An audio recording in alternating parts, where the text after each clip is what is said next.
Howdy folks, and welcome to my presentation for Module 6.2 on BrightSpace. I thought I would do BrightSpace because I know lots of people have been using Google Classroom. I could definitely go in depth into Google Classroom as well and talk about how I use that, but I think I did that earlier in the course. So now I'm going to take a look at BrightSpace. Right, so a couple of different spots. This is called the My Home page. So this is different. This is different from the course homepage where students actually access their course. So a couple of great things for teachers about BrightSpace is that within your courses, say for example, this one right here, which is my grade 12 university level law course, is that all the course material is developed for you, and it's all ministry approved and curriculum based content that meets overall and specific objectives. The upside of that is it's there and it's ready to go. The downside is that there is so much content in there it could possibly make your eyes spin. So before you start a course, it's recommended that you pare down the information in there, and even by paring down content in a course, you can still meet overall objectives and specific objectives, including learning goals and success criteria, which they have all listed for you. All right, awesome. So on this My Home page as well, you can see that you can preview courses, in this case secondary courses, and see what the content looks like in some of the courses that you might want to take a look at before you start. So that's the public preview of the secondary courses.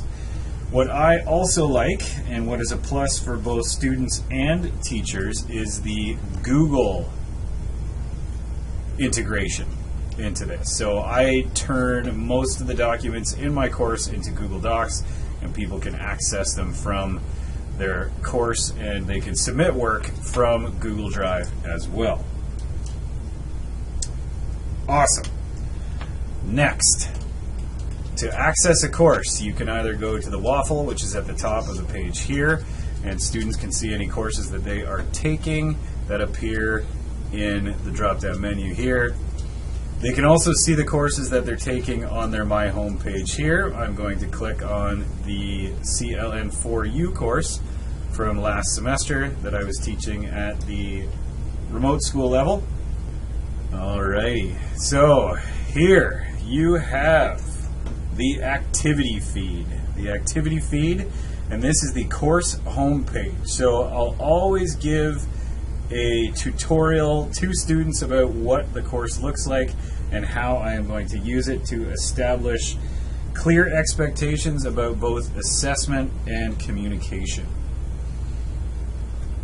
So on the course homepage, you'll see that there is an activity feed, which is super handy, and you can customize this course homepage, put your own banner on here, and you can move the due date part below the activity feed using the widget tool if you should want to. I made it look like this because students were always asking me what the due dates were. You can pace a course and the content, and you can also just go through and pick different parts of your content and add them to the calendar here. The daily report comes in upcoming events for students, and they can see the events that are due either that day or I think within a couple of days it shows it. Wonderful thing about the activity feed is you can now use this just like a Google Classroom activity feed. You can post agendas. I would post Google Meet links in here. I would post also Google Docs that they would use, and you can attach an activity from the activity feed and you can make it an assignment. So you can attach an existing assignment to this, or you can add your own assignment, which will instantly put that into the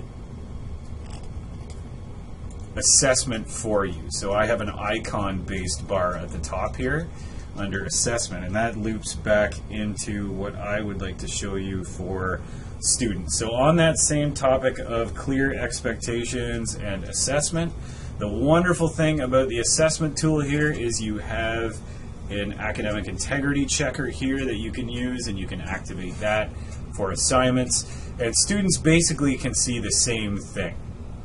So I would show them this at the very beginning of the course, and I would encourage them to consistently look through their assignments page, through their grades page, and also their progress page, and I'll show you what that looks like to a student.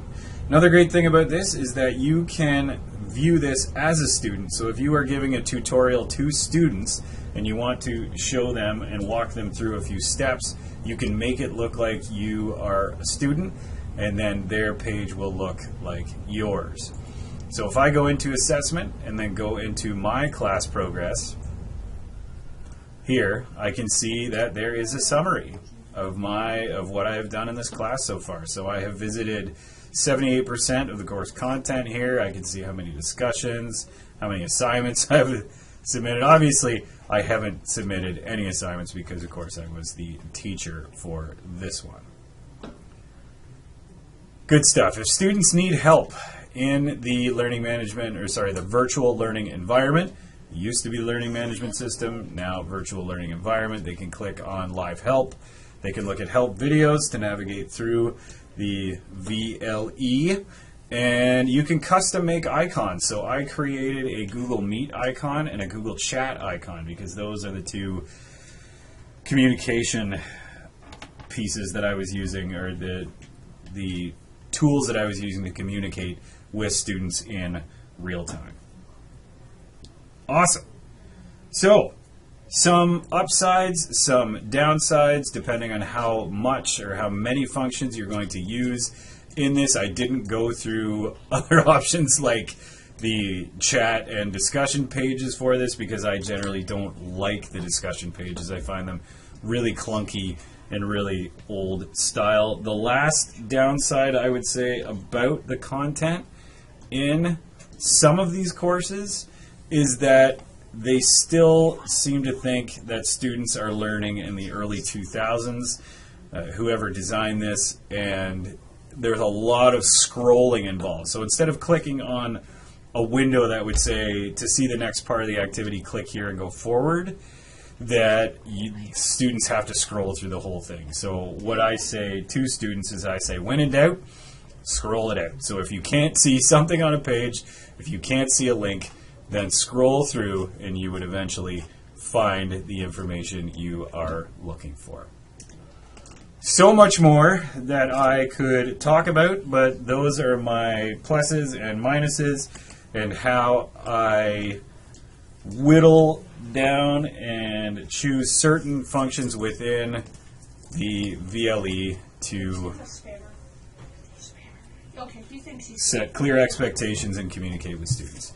If you have any questions for me, folks, please reach out because I have used extensively Google Classroom and the virtual learning environment, BrightSpace.